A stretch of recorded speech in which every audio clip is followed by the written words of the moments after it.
Hello friends, स्वागत है आपका आपके अपने चैनल होम ट्यूशन पे। दोस्तों, कुछ देर की खामोशी है, फिर कानों में शोर आएगा।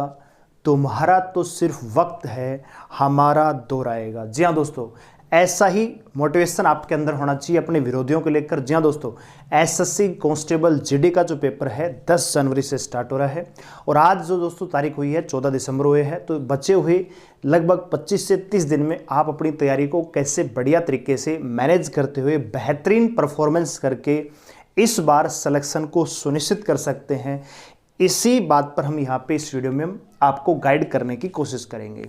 तो वीडियो को ध्यान से और पूरा देखिए। दोस्तों, सबसे पहले तो आप ये देखिए कि ये जो मौका दिया है भारत सरकार ने आपसे इस बार 2023 में दोस्तों शानदार जॉब लेने का।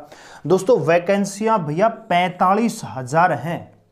यानी जो बच्चा अगर अब भी सिलेक्शन नहीं ले पाया 2023 में दोस्तों, तो उसे अपने सिलेक्शन के लिए इंतजार करना पड़ेगा लगभग 2028-29 तक। जी हाँ दोस्तों, ऐसा क्यों है? क्योंकि जो अगला ये लोकसभा चुनाव होगा पूरी तरह से रोजगार के दम पर लड़ा जाएगा। ठीक है, तो आपका भी फोकस होना चाहिए कि भैया इस बार सिलेक्शन लेना है हर हाल में। आप भी अगर लापरवाही बरती तो दोस्तों पूरी जिंदगी पछताने के अलावा कुछ नहीं मिलेगा, क्योंकि अगली भर्ती आएंगी तब तक आप में से बहुत सारे लोग ओवरेज हो जाएंगे, लायक ही नहीं बचेंगे भर्ती होने के। तो इसलिए मौका है 45,000, मतलब थोड़ी सी मेहनत अगर आप कर लेंगे तो आराम से सिलेक्शन आप लेके जाएंगे। कैसे ले सकते हैं, किस सब्जेक्ट को कैसे डील करना है, हम आपको यहाँ पे बताएंगे। दोस्तों, वीडियो को ध्यान से और पूरा देखिए।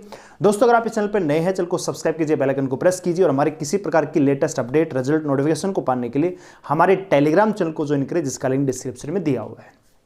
आइए दोस्तों, अब आगे जाने से पहले आपको एक और इंफॉर्मेशन का पता होना चाहिए कि जो एग्जाम डेट है कांस्टेबल जीडी की 10 जनवरी से 14 फरवरी तक आपका पेपर लगेगा। ठीक है दोस्तों, तो हम यहां पे आपको बताए हैं कि भैया 10 तारीख तक आपका अगर पेपर होता है, यानी 10 तारीख से ही हम ये मान के चलेंगे कि 10 जनवरी को ही एक पेपर है, तो उस हिसाब से आप तैयारी कैसे कर सकते हैं।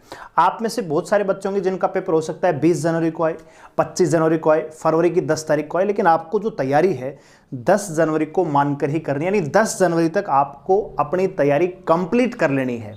ठीक है, उसके बाद अगर आपका पेपर थोड़ा लेट होता है तो आपके लिए एक्स्ट्रा बेनिफिट है कि भैया उसमें कुछ और चीजें कर सकते हैं जो आपने नहीं पढ़ी हैं। ठीक है, तो आइए दोस्तों देखते हैं।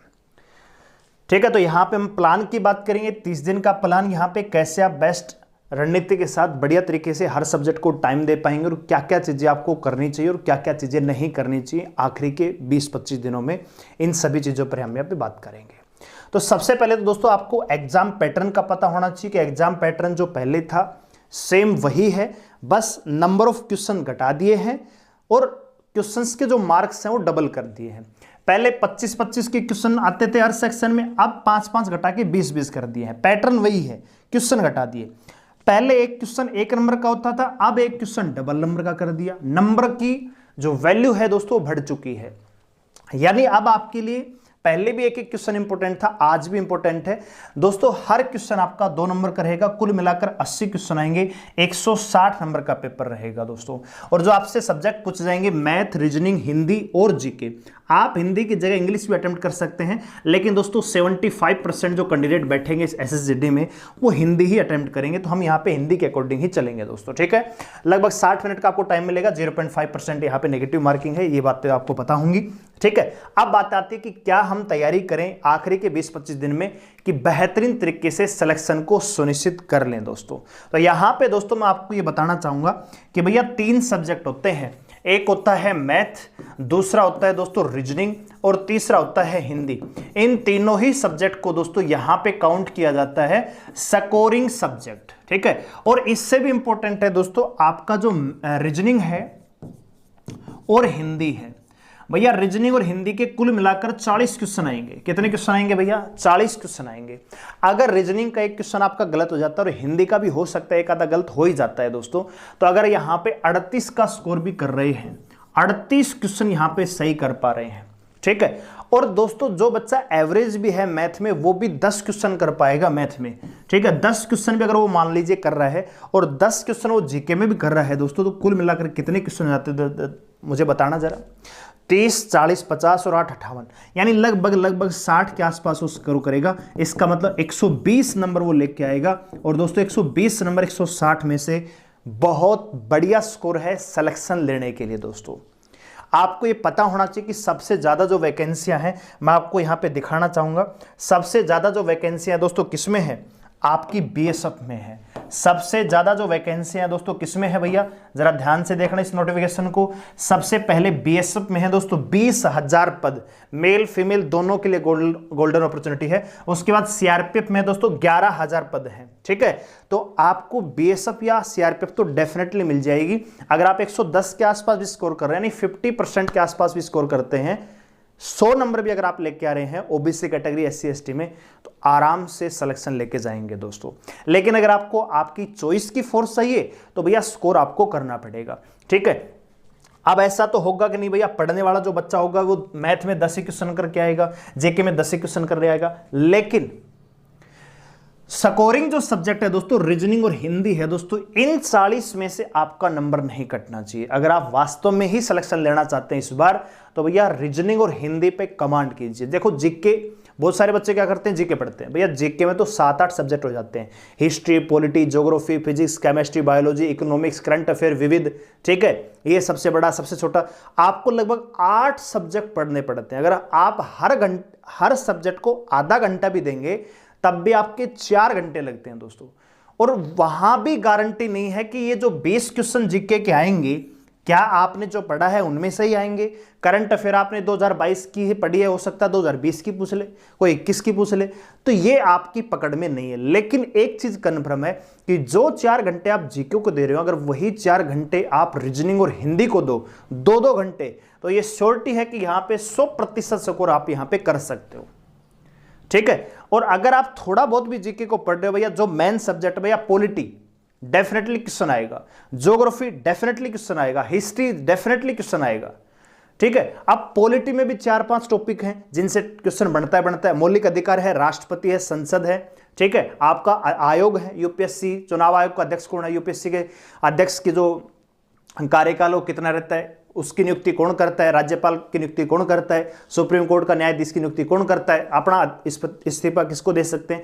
इस प्रकार के क्वेश्चन आते रहते हैं, ठीक है। तो जीके में तो आप सेलेक्टिव पढ़ सकते हो, आगे हम आप बात करेंगे कैसे पढ़ेंगे। लेकिन मेरा कहने का मतलब यह है कि जितना आप टाइम जीके को दे रहे हो उसको कर दो आधा, और जो आधा टाइम है वो दीजिए मैथ और रीजनिंग और हिंदी को। क्योंकि यहां पर अगर आपने स्कोर कर लिया बढ़िया तरीके से, हिंदी में क्या भैया, हिंदी में आपको ज्यादातर टॉपिक 2-3 है, संधि, समास, और आपका आता है भैया 1-2 टॉपिक और लगा लीजिए इस प्रकार का, जैसे विलोम, शब्द, पर्यायवाची। इनमें आपको थोड़ा सा ज्यादा मेहनत करनी पड़ती है क्योंकि इसमें याद करना पड़ता है। बाकी तो हिंदी में क्या आता है, वाक्य को शुद्ध करना, ठीक है, क्लोज टेस्ट देखने को मिल सकता है, ठीक है, करेक्ट स्पेल्ड, भैया शुद्ध वर्तनी का चयन कीजिए, ठीक है, मुहावरे बताइए, लोकोक्ति बताइए, इसमें कौन सा समास है, इसमें कौन सी संधि है, संधि विच्छेद कीजिए, समास विग्रह कीजिए, ये तो पूछा जाता है, इसके अलावा तो कुछ नहीं आता है। तो अगर जो टाइम आप जीके में ज्यादा वेस्ट कर रहे हो, वही टाइम अगर आप रीजनिंग और हिंदी में उससे आधा टाइम भी यहां पे दोगे, तो दोस्तों बेहतरीन परफॉर्मेंस आप यहां पे कर पाओगे।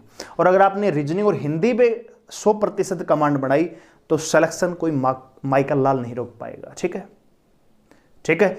और आप ही वो माइकल लाल बनोगे जो सिलेक्शन सुनिश्चित करोगे, ठीक है। याद रखना इस बात को, क्योंकि कभी भी सिलेक्शन आपका जीके के आधार पे नहीं होगा, सिलेक्शन आपका होगा मैथ, रीजनिंग और हिंदी के आधार पे, ठीक है।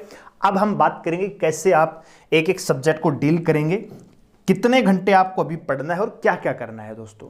तो एक बात तो आपको गांठ बांध देनी है कि भैया डेली आज से क्या करना है दोस्तों, डेली एक कंप्लीट मॉक टेस्ट लगाना है, ठीक है। कंप्लीट मॉक टेस्ट होना चाहिए।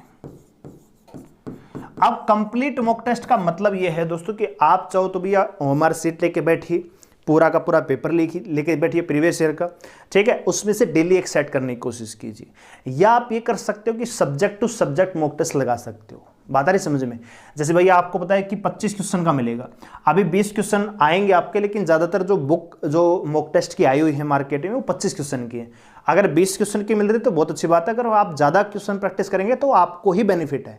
तो 25 क्वेश्चन वाली ही आपको लेके आनी है, ठीक है, जिसमें 25 क्वेश्चन हो। तो 25 क्वेश्चन मैथ के कीजिए, 25 क्वेश्चन रीजनिंग के कीजिए, ठीक है। डेली आपको 100 क्वेश्चन तो अटेम्प्ट करने ही है डेली हर सब्जेक्ट के,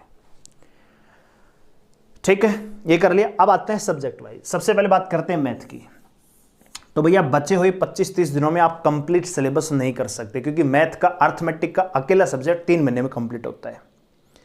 और आप ये चाहते हो कि आखिरी के 20-25 दिनों में आप कंप्लीट अर्थमेटिक कर दोगे, भूल है आपकी अगर कंसेप्ट क्लियर है तो आप प्रैक्टिस करके उन चीजों को कवर कर सकते हो। अब जो बच्चा जिसने भैया मैथ ठीक से नहीं पढ़ा है, तो उसके लिए क्या है कि मोस्ट इंपोर्टेंट जो टॉपिक होते हैं, जैसे परसेंटेज है, अगर आपने परसेंटेज को अच्छे से पढ़ा तो profit loss, discount, SI, CI आपके आराम से हो जाएंगे। अगर आपने टाइम एंड वर्क और टाइम एंड स्पीड को पढ़ लिया तो बोट स्ट्रीम और पाइप एंड सिस्टम ये कवर हो जाएंगे। ठीक है, तो ये आपने नंबर सिस्टम को ध्यान से देखा भैया, कुछ नंबर्स पे कैसे काम करते हैं। ठीक है, तो उससे के आधार पे आप कर सकते हो भैया simplification, calculation, square, cube root, ठीक है, सर्ट्स इंडाइसिस, एलसीएम, एचसीएफ। ठीक है, तो ये कुछ टॉपिक है, रेशियो है, एवरेज है।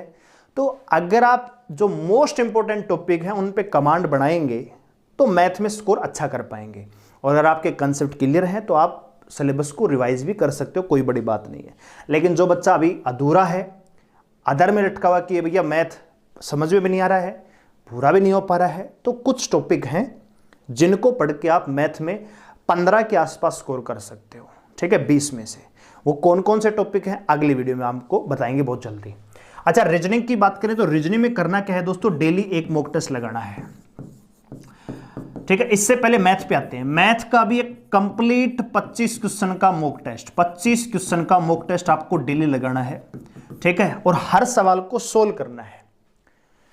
अब आप 25 क्वेश्चन लगा रहे हैं, सोल्व करके आंसर देने की कोशिश कर रहे हैं, फिर आपको करना क्या है, एनालिसिस करना है। और आपको ये चेक करना है कि भैया ये क्वेश्चन टाइम एंड डिस्टेंस से था, ठीक है, समय दूरी चाल से था, मेरे को ये नहीं आया, तो आप उस टाइप को जाके देखिए कि भैया ये टाइप कैसे सोल्व होगी, क्या मैं इसको कर पाऊंगा। मान लीजिए कोई सवाल सिंप्लीफिकेशन का आ गया जी, आपने वो टाइप नहीं कर रखी, तो उसको देखने की कोशिश कीजिए। यानी मॉक टेस्ट डेली लगाइए और मॉक टेस्ट का एनालिसिस कीजिए। अगर आपका सिलेबस पूरा नहीं हुआ है तो सिलेबस को भी पूरा करने की कोशिश कीजिए। यानी मैं ये कहना चाहूंगा, मैथ को डेली 2 घंटा तो आप दीजिए टॉपिक को, 2 घंटे दीजिए टॉपिक को, प्लस 1 घंटा दीजिए भैया मॉक टेस्ट को।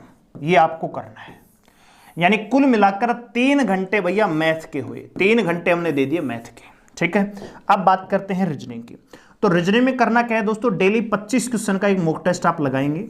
ये लगभग 40 मिनट का आपका रहेगा, और 40 मिनट के बाद 20 मिनट आपको उस मॉक टेस्ट में, मान लीजिए कोई सवाल कैलेंडर का आ गया, कैलेंडर का नहीं आ रहा आपको, कोई सवाल क्लॉक का आ गया, तो क्लॉक आपको आती है क्या, वो सवाल नहीं आता जी। कोई सिलोग्जम का सवाल आ गया तो आपको टाइप आती है कि नहीं आती, तो उसको कवर करने की कोशिश कीजिए। ठीक है, तो टॉपिक टू टॉपिक ऐसे पढ़ना है। कोडिंग डिकोडिंग है, नंबर सीरीज है भैया, सब इसमें चलते हैं पैटर्न। अगर आपको पैटर्न आता है तो कर पाओगे, तो उन पैटर्न्स को करने की कोशिश कीजिए बाकी के बचे हुए 20-30 मिनट में। ठीक है, तो इसका मतलब रीजनिंग को कितना घंटा देना है दोस्तों, सिर्फ 1 घंटा देना है। इसी प्रकार हिंदी में देना है कि भैया आधा घंटा, 30 मिनट आप करिए कंसेप्ट, यानी इसको कहें कि थ्योरी, और 30 मिनट आप कीजिए प्रैक्टिस।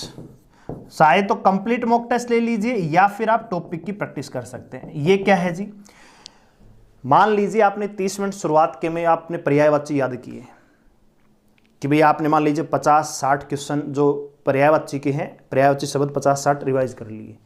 अगले आधे घंटे में उसी बुक में जो भी आपकी किताब उसके पीछे आपको प्रैक्टिस मिलती है, उन प्रैक्टिस को करने की कोशिश कीजिए कि क्या ये मेरा सवाल सही हो पा रहा है। तो हिंदी को अभी टॉपिक टू टॉपिक चलिए, और जो कंप्लीट मॉक टेस्ट करेंगे आप 100 नंबर का, तो उसमें आपका ये मॉक टेस्ट भी शामिल हो जाएगा। ठीक है, तो इसमें करना क्या है कि आपने मान लीजिए आधा घंटा आपने आज स्वर संधि पढ़ी, केवल एक संधि पढ़ी, स्वर संधि, तो अगले आधे घंटे स्वर संधि के जितने सवाल आए हुए हैं उनको सोल्व करने की कोशिश कीजिए कि क्या आप उनको कर पाए हैं। आपने आधा घंटा में आज मान लीजिए समास की ट्रिक्स को देखा कि कैसे कौन सा समास पहचाना जाता है, तो अगले आधे घंटे में समास की प्रैक्टिस कीजिए। ठीक है, हिंदी का जो मॉक टेस्ट है कंप्लीट में आ जाएगा, ये अलग से करना है दोस्तों। तो इसका मतलब क्या हुआ, हिंदी को मात्र 1 घंटा देना है। जीके के लिए दोस्तों, जीके के लिए मैं कहूंगा कि आपके पास एक किताब होनी चाहिए, घटना चक्कर, एसएससी की घटना चक्कर बुक आती है, उसको ही पढ़िए दोस्तों। ठीक है, मैं ये कह रहा हूं कि आप एग्जाम में जब जाएंगे, एसएससी जीडी 10 जनवरी से अगर आपका पेपर स्टार्ट होता है, तब तक अगर आप घटना चक्कर को कम से कम हर सब्जेक्ट 3 बार रिवाइज करना है। ठीक है, 3 बार कम से कम रिवाइज करेंगे तो दोस्तों 20 में से 12-15 स्कोर कर सकते हैं, क्योंकि एसएससी में ज़्यादातर क्वेश्चन रिपीट होते हैं। और घटना चक्र में क्या है दोस्तों, सबसे बड़ा फायदा ये है कि आपको क्वेश्चन मिलेगा, उसका आंसर, और नीचे आपको डिस्क्रिप्शन मिलेगा। उस डिस्क्रिप्शन में दोस्तों उसी क्वेश्चन से रिलेटेड और भी फैक्ट होते हैं अन्य चीज़ों को कवर करने के लिए। तो आपको एक क्वेश्चन है वो तो आपका प्रैक्टिस में आया है, साथ ही उस क्वेश्चन के जैसे और भी जो क्वेश्चन बन सकते थे उनकी थ्योरी आपकी क्लियर हो जाती है। तो थ्योरी और प्रैक्टिस आपकी एक साथ होती है इस किताब में, इसलिए सबसे बेस्ट तरीका भी यही है कि घटना चक्र को ले, ठीक है। एसएससी किस प्रकार की घटना चक्र आती है, इस प्रकार की बुक आती है, ठीक है। ये तर्क शक्ति की है, इसी प्रकार की जीके की आती है। तो इसमें क्या होता है कि हर क्वेश्चन है उसके नीचे डिस्क्रिप्शन मिलेगा, तो क्वेश्चन लीजिए, डिस्क्रिप्शन को पढ़िए, ठीक है। तो एग्जाम तक कम से कम 3 बार रिवाइज करने की कोशिश कीजिए बढ़िया तरीके से। Main subject history, polity, geography है, फिजिक्स, केमिस्ट्री, बायोलॉजी है, ठीक है। करंट अफेयर आप डेली देखते होंगे, ठीक है। तो ये चीज़ें होती है। तो जीके को कम से कम आपको लगभग 3 घंटे तो देने ही है, क्योंकि अभी आपके जीवन में आपकी नौकरी से बढ़कर कुछ भी नहीं है, और आने वाला जो 20-25 दिन है इसमें तो पढ़ाई के अलावा कोई काम नहीं होना चाहिए, ठीक है दोस्तों। तो कहने का मतलब अभी आपको कितने घंटे पढ़ना है, बहुत सारे बच्चे पूछते हैं, तो 3-3, 6 तो 8 घंटे तो सीधे सीधे हो गए स्टडी के। 8 घंटे तो आपको स्टडी को देने भैया, और 1 घंटा आपको देना है mock test. Daily mock test लगाइए, आपको क्या होगा, पता लगेगा कि किस सब्जेक्ट में आप स्कोर कर पा रहे हैं। क्या आप हिंदी और रीजनिंग में 40 में से 38-39 कर पा रहे हैं, क्या मैथ में आप 12-15 प्लस कर पा रहे हैं, क्या जीके में कर पाएंगे। और फिर मॉक टेस्ट का एनालिसिस कीजिए कि भैया कौन सा सब्जेक्ट था, उसमें कौन सा फैक्ट मेरा नहीं हो पाया। जीके का हिस्ट्री का सवाल हुआ, मेरा नहीं हुआ जी। मैथ में परसेंटेज का सवाल मेरे को नहीं आया, या रेशियो का सवाल नहीं आया, तो उस टॉपिक को क्लियर करने की कोशिश कीजिए। ये जो टाइम ड्यूरेशन आपने बांट रखा है, ठीक है, अगर आप इसको फॉलो करते हैं आज से ही, तो यकीनन दोस्तों आप एसएससी जीडी में निश्चित सफलता ले सकते हैं। आप अपने तरीके से पढ़ सकते हैं। अब कौन सा सब्जेक्ट कब पढ़ना है ये आपके ऊपर डिपेंड है, लेकिन आपको करना यह है कि कम से कम 8 घंटे फिलहाल आपको सब्जेक्ट्स को देने हैं दोस्तों। बहुत सारे बच्चे क्या करेंगे, होना नहीं चाहिए, आपने सिलेबस पढ़ा नहीं है, आप मॉक टेस्ट लगाने लग रहे हैं। भैया मेरे को तैरना नहीं आता और मैं नदी में उतरने की कोशिश कर रहा हूं, इसका सीधा सीधा मतलब ये होता है। तो पहले तैरना सीखिए, थ्योरी को क्लियर कीजिए, कंसेप्ट को क्लियर कीजिए। अगर वो क्लियर नहीं है तो पहले उन पर काम कीजिए, ठीक है। और सफलता का सबसे बड़ा राज ये है दोस्तों कि जो चीजें सबको आती हैं वो आपको भी आनी चाहिए, और जो चीज सबको नहीं आती है, सबके लिए हार्ड है, अगर आप उन पर कमांड कर पाते हैं तभी आप भीड़ से छट पाएंगे। क्योंकि 54 लाख फॉर्म भरे गए हैं, 45,000 में आना है, तो भीड़ से छटना पड़ेगा, अलग करना पड़ेगा। जो क्वेश्चन सबको आता है वो आपका भी सही होना चाहिए। यानी रीजनिंग और हिंदी अगर सबके 40/40 है तो आपके भी 40 नहीं तो 38 तो होने ही चाहिए। अगर मैथ में हर बच्चा कोई 18-19, कोई बच्चा 20 भी करके आएगा तो कम से कम 15 तक जाने की कोशिश कीजिए, ठीक है। इसी प्रकार जीके में भैया एवरेज बच्चा अगर 15 से 18 कर रहा है तो ज़्यादा नहीं तो 10 से 11 क्वेश्चन तो आप भी सही कर सकते हैं। और अगर आप इस प्रकार से फॉलो करेंगे, रणनीति के साथ काम करेंगे, तो निश्चित ही एग्जाम में सफलता पा सकते हैं दोस्तों, ठीक है। तो उम्मीद करूंगा ये गाइडेंस आपको समझ में आई होगी, अच्छी लगी होगी। करना क्या है कि डेली 8 घंटे आपको पढ़ना है दोस्तों, डेली 8 घंटे टॉपिक, और 1 घंटा डेली मॉक टेस्ट लगाना है दोस्तों। मॉक टेस्ट से आपको डेली स्कोर पता लगेगा कि हाँ यार मैंने आज पूरा दिन जो 8 घंटा पढ़ा है। और मॉक टेस्ट दोस्तों सबसे लास्ट में लगाना है। कई बच्चे क्या करते हैं, उठते ही मॉक टेस्ट लगाते हैं, फिर उनका कॉन्फिडेंस डाउन हो जाए, मेरे को तो कुछ आ ही नहीं रहा है, स्कोर ही नहीं हो रहा है। तो स्कोर तब होगा जब आप कुछ पढ़ोगे। तो पहले आपको 8 घंटे की स्टडी कंप्लीट करनी है, उसके बाद मॉक टेस्ट लगाइए। क्यों? क्योंकि जब बाद में मॉक टेस्ट लगाएंगे तो हो सकता है कि 1-2 क्वेश्चन ऐसा आए जो आपने आज ही पढ़ा वो क्वेश्चन आ गया, तो इससे क्या होगा, कॉन्फिडेंस डेवलप होगा, ठीक है। और एग्जाम में सफलता पाने का सबसे बड़ा जो मूल मंत्र है वो है आपका कॉन्फिडेंस। अगर आपको अपने आप पर विश्वास है तो आप एग्जाम को आराम से कर पाएंगे। नहीं तो होता क्या कि बच्चे पढ़ते रहते यार पता नहीं होगा कि नहीं होगा, नेगेटिविटी भरी रहती है। तो नेगेटिविटी को दूर रखिए, पॉजिटिव रहिए कि हाँ मैं कर सकता हूं, मैं करूंगा, मुझे करना ही है, इस बार नहीं तो फिर कब। अपने आप से सवाल पूछिए, क्या ये मौका दोबारा आएगा? क्या मैं ये नहीं कर सकता? क्या मैं 50 क्वेश्चन भी सही नहीं कर पाता? क्या 80 में से 50 क्वेश्चन भी सही नहीं कर पाऊंगा? 50 क्वेश्चन कर दिए तो भैया 100 नंबर आपके हो गए, 100 में सिलेक्शन हो जाएगा, ठीक है। लेकिन उस स्कोर को बढ़ाने की कोशिश कीजिए। ऐसा नहीं कि बहुत सारे बच्चे पूछते हैं सर कट ऑफ कितनी जाएगी, कट ऑफ, भैया कट ऑफ तो एक मिनिमम स्कोर होता है। आपको कट ऑफ से बहुत ज़्यादा स्कोर करना है मेहनत के साथ, ठीक है। और होम ट्यूशन चैनल सदा ही आपके उज्जवल भविष्य की कामना करता है और उम्मीद करता है कि इस बार आप सिलेक्शन लेके अपने और अपने माँ बाप के सपने को पूरा जरूर करेंगे। वीडियो को लाइक करें, शेयर करें, चैनल को सब्सक्राइब करें हमारे साथ जुड़े रहने के लिए। Thank you.